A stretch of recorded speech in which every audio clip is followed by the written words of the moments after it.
So the political year is approaching its end point, with promise of stranger things to come next year, one of which will be that Julian Assange, the WikiLeaks founder now in asylum at the Ecuadorian embassy in London, is promising to stand for the Australian Senate.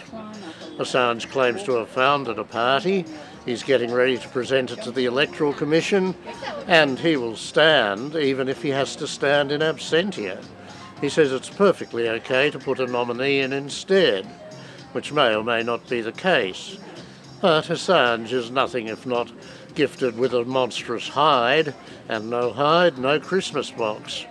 So that'll be an interesting one to watch, and it's very serendipitously timed, because many of us believe that Assange himself is a victim of a political stitch-up, that he has been unjustly and unrightly accused of rape in Sweden.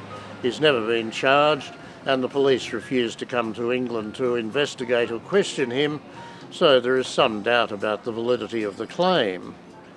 Well, perhaps he should come back to Australia and have a good sit-down with Peter Slipper, who can tell him a thing or two about political stitch-ups. We now know again what most of us suspected, that the charges against Peter Slipper were not brought on in order to prove him guilty of sexual harassment.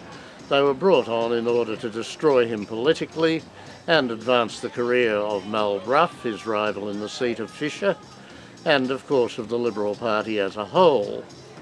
It was a political plot, a political stitch-up, and Justice Stephen Rowers has made clear that as far as he's concerned it was a monstrous abuse of process.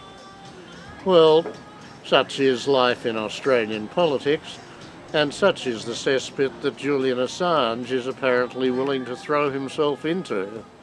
But as I say, that only applies if he can get out of the political stitch-up he's already involved in. Somebody once talked about frying pans and fire.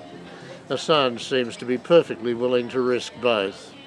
Like I say, whatever you say about the man, he has nerve.